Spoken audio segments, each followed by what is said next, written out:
In a garden, in a hawthorn nook, the lady has held her lover in her arms till the watchman cried, God, it's the dawn. How quickly it comes. How I should like, my God, that night should not end, that my friend could stay by me, and that never the watchman called the rise of dawn. God, it's the dawn, how quickly it comes. End of quote. But in no poem is it clear whether the, quote, fair lady who ever says no, end of quote, is a woman or a symbol.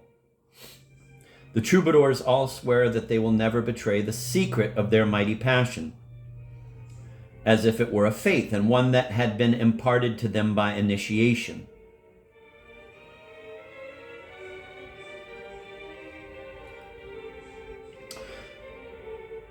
Cease, I tell you, in the name of love and in my own name, treacherous accusers steeped in every kind of malice, cease asking who is she, and which her country, whether near or far. This I shall keep well hidden from you. I would rather perish than fail by so much as a word. End of quote. What lady could be worthy of such a sacrifice? And this cry of William of Poitiers, by her alone shall I be saved. Or this invocation by Hugues de Saint-Cirque of a, quote, Dame sans merci, end of quote. Quote, have a care. Now night gives way to day.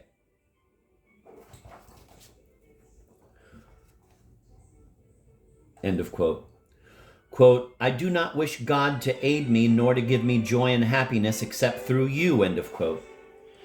If these are only rhetorical tropes, we must ask ourselves what attitude of mind produced them and what kind of love can have been their platonic idea or form. In the song, quote, Du moindre tir d'amour, end of quote, the tierce love of women, Giraud de Calençon says of the two other tierce loves, the love of parents and heavenly love, quote, to the second is suited nobility and thanks, and the first is so lofty that its powers hover above the sky. End of quote.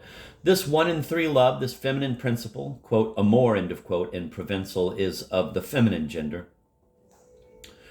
which Dante presently found, quote, moving the sky and all the stars, end of quote, seems indeed to be the divinity in itself of the great heterodox mystics. The God of before the Trinity mentioned both in the Gnosis and by Meister Eckhart.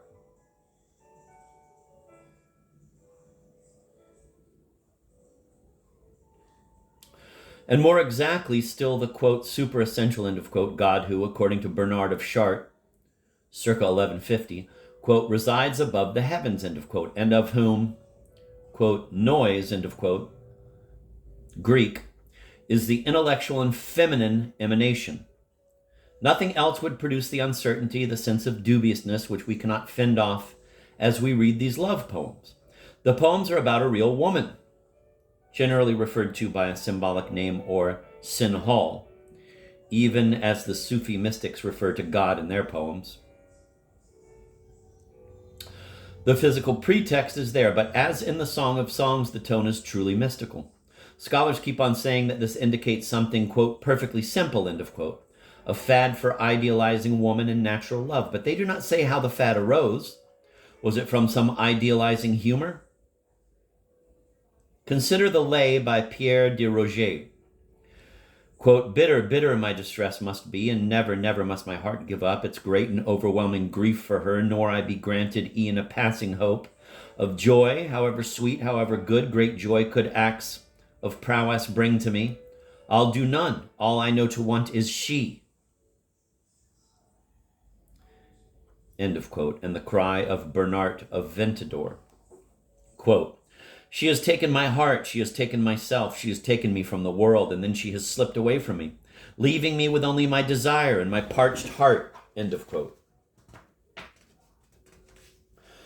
And next from Arnart Daniel, a nobleman who turned wandering jongleur and whose poems, according to authorities on the Romantic languages, are, quote, devoid of thought, end of quote, are two verses which seem to me to possess the very demeanor of negative mysticism and to display its invariable metaphors. Quote, I love and seek her so eagerly that I believe the very violence of my desire for her would deprive me of all desire whatsoever could one lose aught by loving well. For her heart drowns mine in a never-diminishing flood. I want neither the Roman Empire nor to be named its pope, and for a very good reason.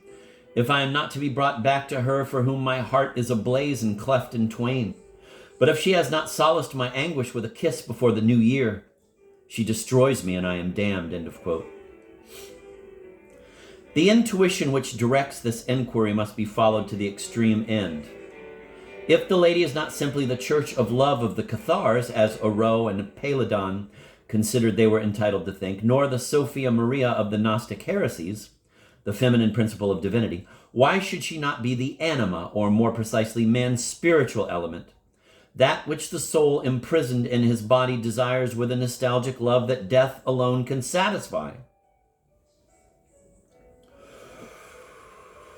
In the Kephalia, or Chapters of Manes, discovered at the Fayum in Egypt in 1930 and published by C. Smith at Stuttgart in 1935, Chapter 10 tells how the elect person who has renounced the world receives the imposition of hands, among the Cathars the consolamentum usually given at the approach of death, how he thus sees that he is ordained in the spirit of light, how at the last, in the moment of death, the form of light, which is his spirit, appears to him and consoles him with a kiss, how his angel offers him its right hand and also greets him with the kiss of love, how finally the elect person venerates his own form of light, his feminine savior. Let us now recall that a troubadour lovesick with real love awaited from the lady of his thoughts, who was in essence unattainable and put, quote, in too lofty a place for him, end of quote. It is well known that one of the set themes of courtly rhetoric is the complaint that one, quote, loves in too lofty a place, end of quote.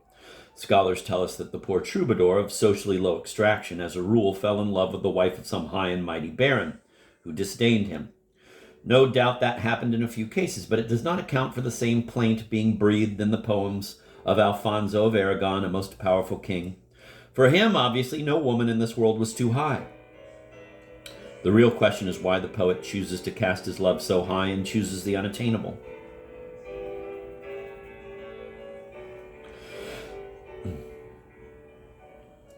Let us now recall that a troubadour lovesick with real love awaited from the lady of his thoughts, who was in essence unattainable and put, quote, in too lofty a place for him, end of quote, no more than a single kiss, a single look, a single greeting.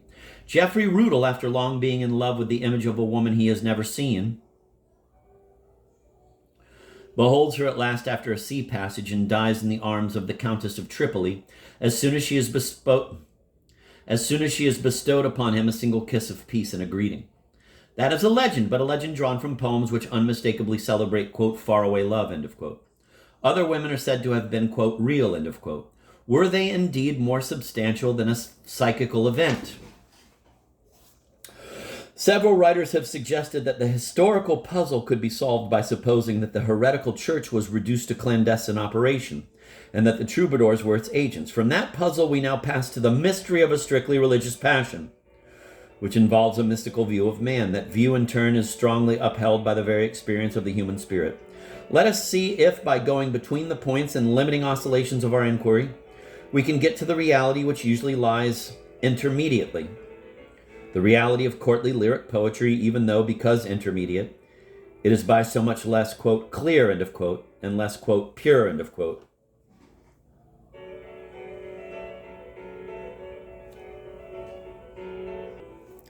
Eight, objections.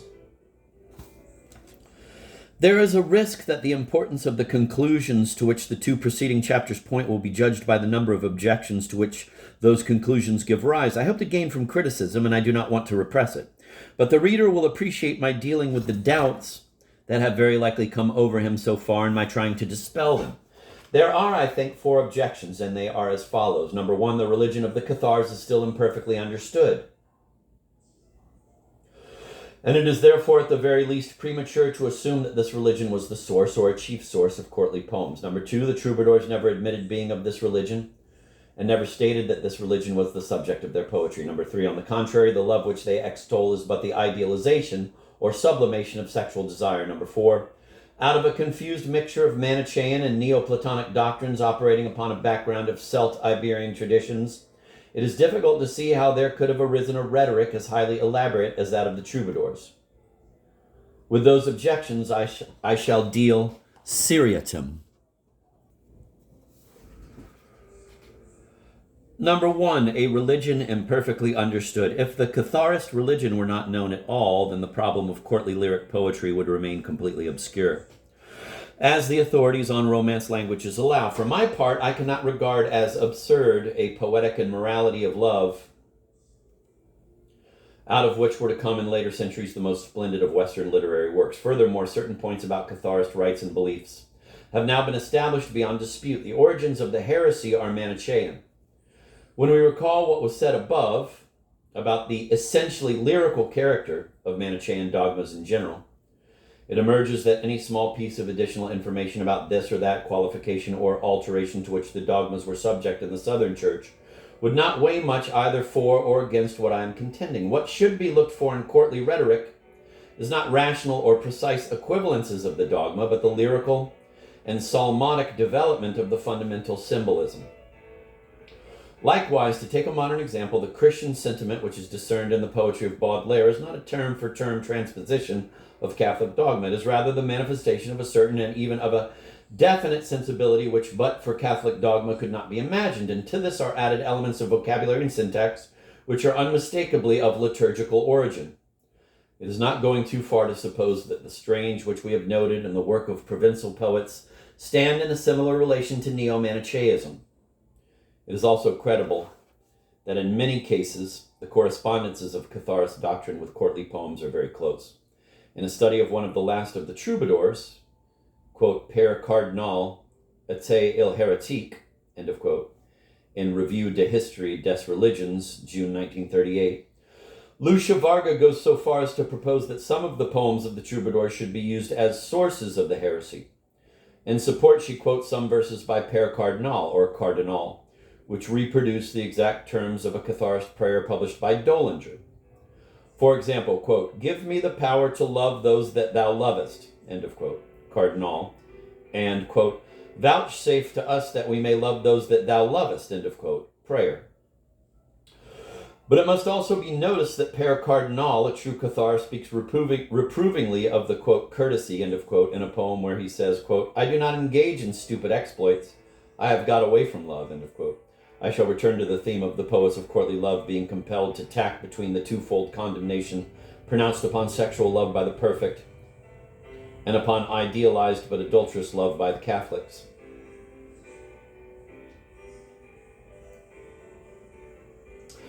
For that matter, the heretical tonality of the set phrases and expressions in the rhetoric of courtly love becomes evident as soon as those phrases and expressions are compared with the clerical poetry of the period. A specialist as skeptical as Jean Roy does not fail to notice it. Writing of the abstract lyrical poetry of the troubadours of the 13th century and how it tends to fuse God and the Lady of Thoughts, he writes, quote, it will be said that these are but rhetorical figures without consequence. Nevertheless, the question is, are not the theories which the troubadours developed with their grave intentness at the antipodes of Christianity?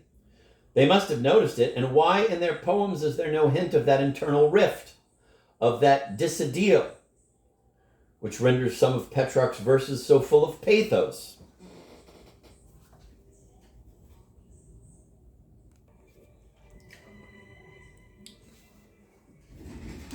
The troubadours keep the secret. To the theory that the troubadours were secretly Cathars, several recent writers have objected that no courtly poet ever gave away the show, even after being converted to Catholic orthodoxy.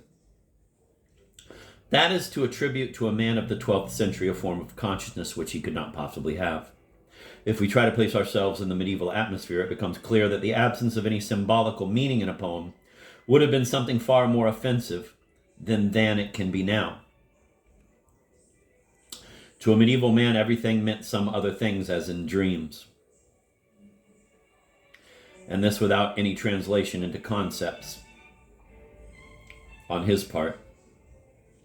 That is to say, he had no need to formulate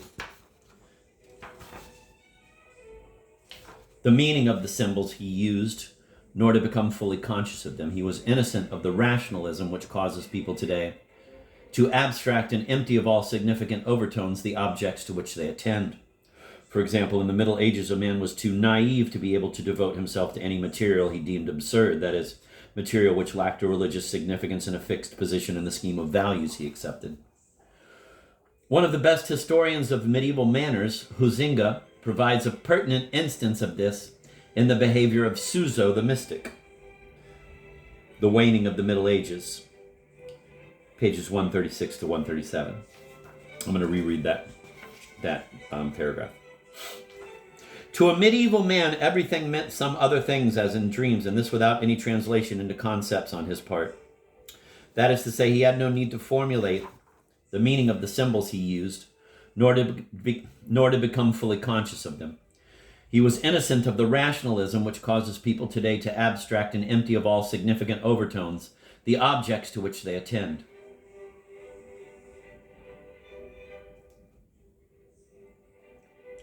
One of the best historians of medieval manners, Huizinga, provides a pertinent instance of this in the behavior of Suso the mystic. Quote, towards the end of the Middle Ages, two factors dominate religious life: the extreme saturation of the religious atmosphere and a marked tendency of thought to embody itself in images.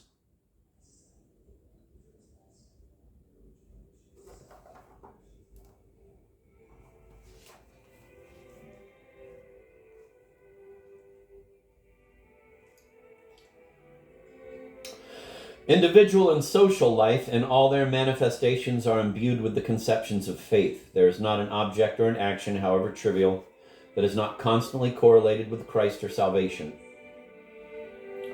All thinking tends to religious interpretation of individual things. There is an enormous unfolding of religion in daily life. This spiritual wakefulness, however, results in a dangerous state of tension, for the presupposed transcendental feelings are sometimes dormant.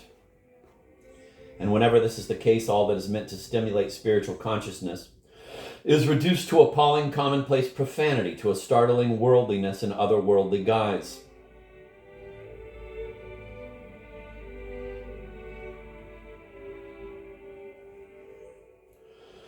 Even in the case of a sublime mystic like Henry Suso, the craving for hallowing every action of daily life verges in our eyes on the ridiculous. He is sublime when, following the usages of profane love, he celebrates New Year's Day and May Day by offering a wreath and a song to his betrothed.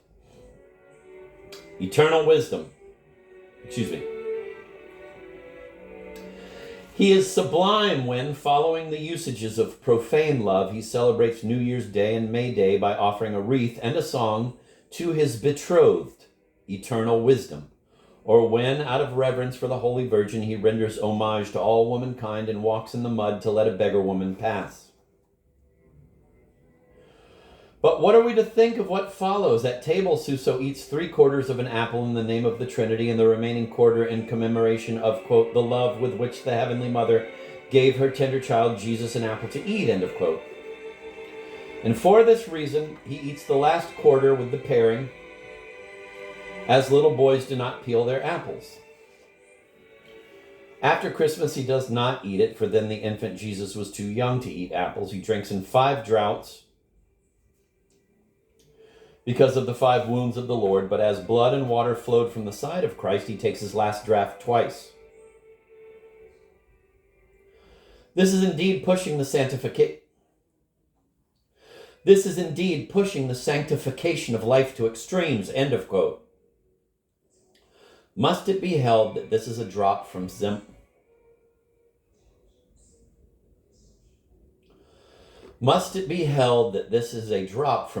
into allegory? Certainly, but carried to an evident excess. Huizinga remarks some pages later that the simple religious sense of the people did not need to have its faith intellectually justified. The visible image of holy things was enough to establish their reality. This shows that in the eyes of the initiated and in those of sympathizers with the Church of Love, the, quote, secret, end of quote, of the troubadours served as a symbolical witness. In the ordinary way, it could not occur to anyone that the symbols were invalid In the ordinary way, it could not occur to anyone that the symbols were invalid unless expounded and accounted for in non-symbolical fashion.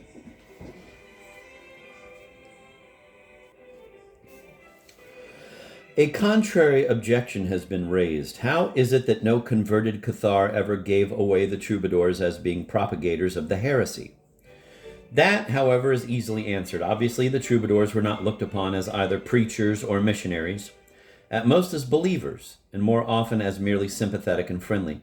Anyhow, such distinctions were much less sharp than they are now.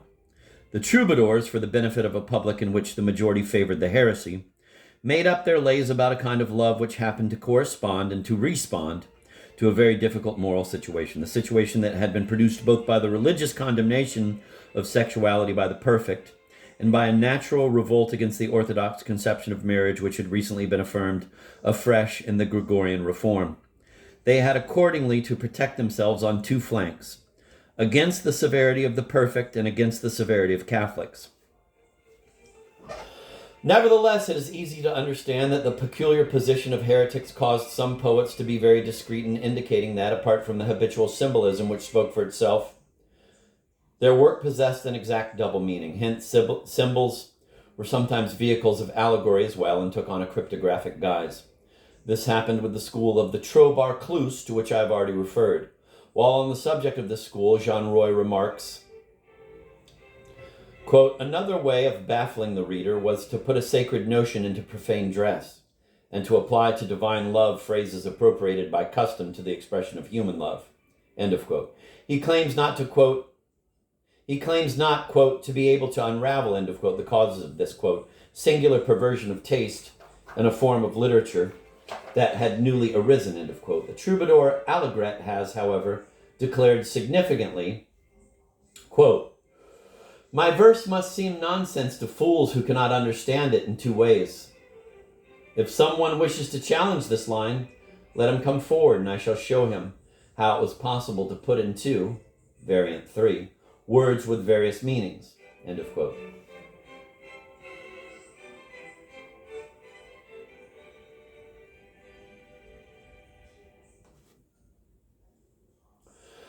There is no reason to suppose that the troubadours engaged in this skillful confusing of the sense, entrebescar, the provincials called it, meaning to interweave, merely as a literary exercise for the purpose of, quote, puzzling their hearers with conundrums, end of quote. Quote, I interweave words rare, dark, and colorful, pensively pensive, end of quote. Rembaud of Orange writes. And Marcabru says, quote, wise beyond doubt I hold him who divines what each word in my song means, end of quote. It is true that he adds, sally or precaution, quote, because I myself am hard put to it to light up my dark speech, end of quote.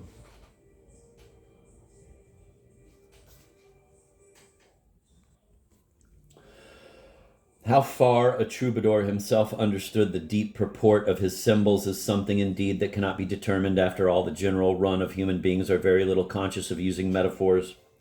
If some inarticulate man copies the letters he sends to his beloved out of a textbook, it does not follow that the expressions he uses do not seem to him to express his true and sincere emotion. What I quoted above about the artless way in which medieval people accepted symbolism needs to be borne in mind. Symbols were not translatable into prosaic and rational concepts. The question is therefore only to be asked concerning the double allegorical meaning. Furthermore, all this poetry was being produced in an atmosphere highly charged with passion. The happenings recorded in contemporary chronicles are among the wildest and most surrealist. The happenings recorded in contemporary chronicles are among the wildest and most surrealist in the history of European manners. A jealous lord killed his wife's favorite troubadour and had the dead man's heart served up to her on a dish. The lady ate it without knowing what it was, her lord having told her, Sir, she said, you have given me such a delicious dish that never shall I partake of any other. And she threw herself out of the window of the keep. In an atmosphere where such events were possible, poets, it will be agreed, can have had no difficulty in, quote, coloring, end of quote, a symbolism originally dogmatic. 3. Courtly love is but the idealization of sexual desire. This is the most common view. Against it is the fact that medieval symbolism usually operated from high to low, from heaven to earth.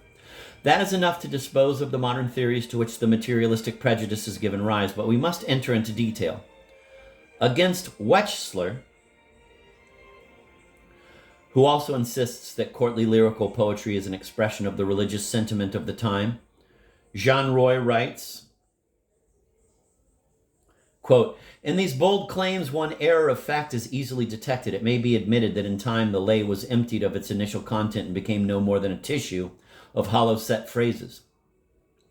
But from the beginning till the end of the 12th century, that was not so. In the poems of that period, the expression of carnal desire is so strong and occasionally so brutal that it is really impossible to mistake the nature of the poet's aspirations."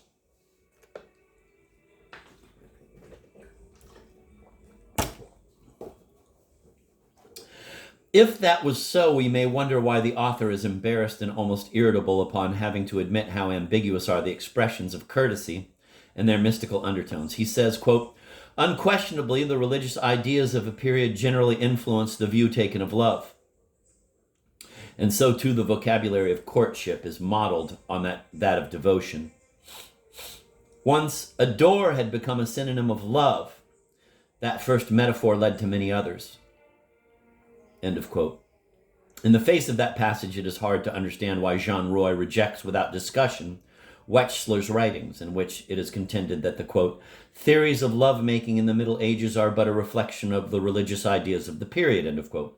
Why is he so anxious to maintain at all costs that the poems of the troubadours contain, quote, "realistic," end of quote, notations and exact descriptions of the beloved lady, when elsewhere the troubadours are reproached with having used only stereotyped epithets? Geoffrey Rudel, Prince of Blaise, states quite clearly that his lady is a creation of his mind and that she vanishes at dawn. Elsewhere, it is, quote, "a faraway princess," end of quote, that he says he wishes to love. Yet M. Jean Roy is disturbed to find in Rudel's poems, quote, "details that appear to plunge us into reality and that there is nothing to explain," end of quote. Here is an instance which he gives, quote, "I am in doubt on the subject of a certain thing and my heart is in suspense. It is that all the brother refuses me, I hear the sister grant to me," end of quote. On the other hand, Rudel describes his lady. Her body is, quote, "grasse, delgate, et jeune," plump, delicate, and pretty. In the first sentence, which Jean Roy interprets as yielding, a biographical indication, there is an evident mystical sense.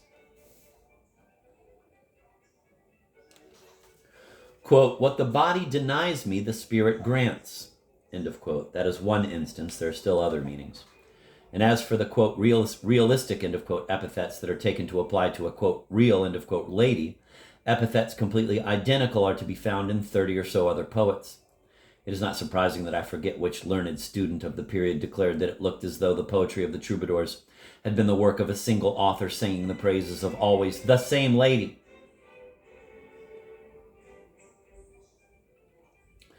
Where then is the strong and brutal expression of an obviously carnal desire to be found? Is it in the crudity of certain terms? But such crudity was common and natural in the days before middle-class Puritanism. The contention is anachronistic.